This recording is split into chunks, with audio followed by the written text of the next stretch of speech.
जी, अस्सलाम वालेकुम। उम्मीद करते हैं आप खैरियत से होंगे। जी, आप देख रहे हैं my YouTube channel Mazhar Ali के साथ अलिफ से अल्लाह। हम जो है एफएससी पार्ट 1 का जो है वो मैथमेटिक्स शुरू करने वाले हैं और एफएससी पार्ट 1 एक्सरसाइज है 1.1।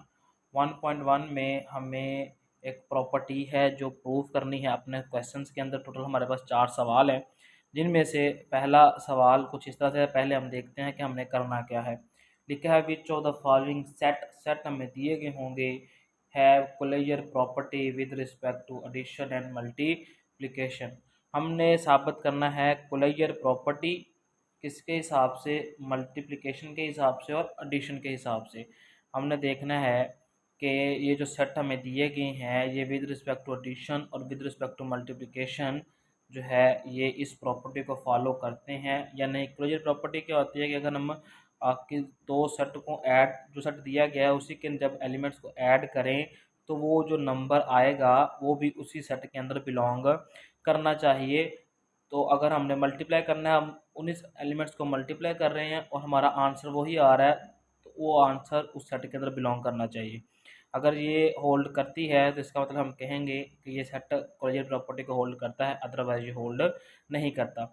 जैसा कि मेरे पास पहला क्वेश्चन है, एक सेट दिया गया है 0 जो कि सिंगलटन है और एडिशन टेबल मैंने बनाया। करना कैसे है, सबसे पहले हम इसका एडिशन देखेंगे फिर इसकी मल्टीप्लिकेशन देखेंगे। तो यानी हमने ज़ीरो ज़ीरो और ज़ीरो एलिमेंट लिया और दोनों को इसमें ऐड किया तो आंसर आया ज़ीरो। अब ज़ीरो और ज़ीरो को ऐड करें तो आंसर ज़ीरो आ रहा है और वो ज़ीरो इसी सेट के अंदर बिलोंग कर रहा है।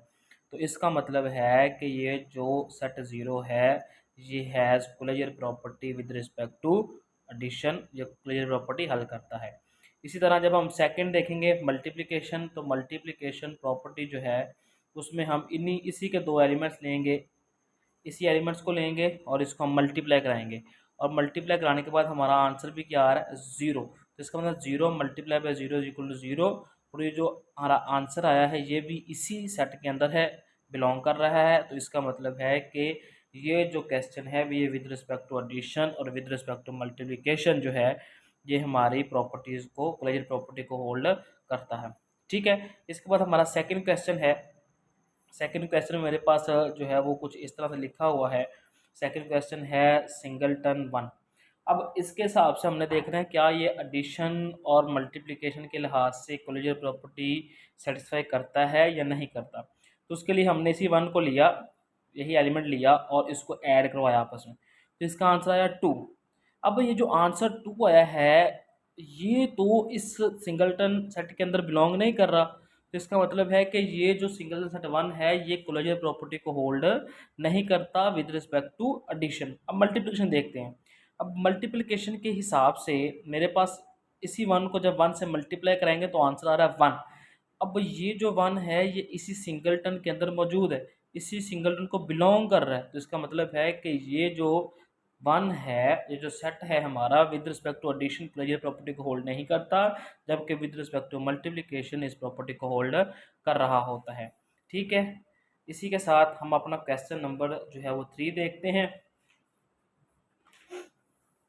जी दे देखें, क्वेश्चन नंबर 3 में मेरे पास लिखा है 0 और -1। ये हमें एक सेट दे दिया गया है और इसके हिसाब से हमने जो है वो फैसला करना है कि ये विद रिस्पेक्ट टू एडिशन और with respect to multiplication closure property को होल्ड करता है या नहीं करता। सबसे पहले हम इसका एडिशन टेबल बनाएंगे। एडिशन टेबल बनाना बहुत ही आसान सा है। प्लस लिखेंगे 0 - 1 0 - 1 और हम जो है पहले वाले को पहले में ऐड करवाएंगे तो 0, फिर पहले वाले को दूसरे में ऐड करवाएंगे तो ये -1। फिर इस तरह सेकंड वाले की बारी है, सेकंड वाले को 0 में ऐड करवाएंगे तो -1, फिर -1 को -1 में ऐड करवाएंगे तो -2। अब इसमें 0 हम इस टेबल में देखें, जो 0 है वो इसमें बिलोंग कर रहा है, -1 भी बिलोंग कर रहा है, ये -1 भी कर रहा है। -2 जो है वो इसमें बिलोंग नहीं कर रहा है। देखिए ये बिलोंग कर रहे हैं लेकिन जो -1 और -1 को ऐड किया तो -2 आया है, ये इसको बिलोंग नहीं कर रहा। तो इसका मतलब है कि ये closure property with respect to addition hold नहीं करती। मल्टीप्लिकेशन देखते हैं क्या मल्टीप्लिकेशन होल्ड करता है। जैसे कि 0 को 0 से मल्टीप्लाई किया, सेम टेबल बना लेना, बस मल्टीप्लाई करना है हमने। 0 को 0 से मल्टीप्लाई किया 0, 0 को -1 से किया 0, फिर -1 को 0 से किया 0 और -1 को -1 से किया तो आंसर आया 1। अब इसमें 0 तो है, 0 भी है, ये 0, ये 1 जो है ये जो 1 जो है ये इस सेट को जो है बिलोंग नहीं कर रहा है। तो इसका मतलब कि ये जो क्वेश्चन है with respect to addition, with respect to multiplication, closure property को होल्ड नहीं करता। ठीक है, इसके बाद लास्ट क्वेश्चन है हमारा क्वेश्चन नंबर 4। इसको देखते हैं क्या ये वाकई ही एडिशन और मल्टीप्लिकेशन के लिहाज से प्रॉपर्टी होल्ड करता है या नहीं करता। उसके लिए हमने एडिशन टेबल बनाया, जैसे कि आपके सामने है question number 4 addition table plus 1 minus 1 1 और माइनस 1। अब हम इसको ऐड करवाएंगे, 1 को 1 में करवाया तो 2, 1 को -1 में करवाया तो 0, -1 को 1 में करवाया 0, -1 तो ये आ गया -2। अब यहाँ पे देखा जाए तो ये 0 0 तो है, इसके अंदर बिलोंग नहीं कर रहे, और 2 और -2 भी इसमें बिलोंग नहीं कर रहे। तो ये जो है ये विद रिस्पेक्ट टू एडिशन ये जो सेट है ये क्लोजर प्रॉपर्टी को होल्ड नहीं करता। अब मल्टीप्लिकेशन के हिसाब से देखते हैं कि क्या ये बिलोंग करता है या नहीं करता। तो इसके लिए हमने मल्टीप्लाई किया, तो 1 को 1 से 1, 1 को -1 से -1, -1 को 1 से -1 और -1 को -1 तक किया तो आंसर आया 1। अब 1 और -1 यही जो हमारे आंसर आए हैं ये तो इसके अंदर हैं, 1 भी है और -1 भी, ये सारे सारे जो हैं इसके अंदर इसके एलिमेंट हैं, इसके रुकन हैं। तो इसका मतलब है कि मल्टीप्लिकेशन जो है ये डज होल्ड है क्लोजर प्रॉपर्टी। अब ये जो मल्टीप्लिकेशन टेबल है, हमने हमारे पास मल्टीप्लिकेशन टेबल जो है वो क्लोजर प्रॉपर्टी को होल्ड करता है इस सेट के लिहाज से, लेकिन एडिशन जो है ये सेट जो है वो एडिशन जो है वो नहीं करता, जबकि मल्टीप्लिकेशन वाला ये कर देता है। ठीक है, तो उम्मीद है आपको ये क्वेश्चन जो है वो समझ में आया।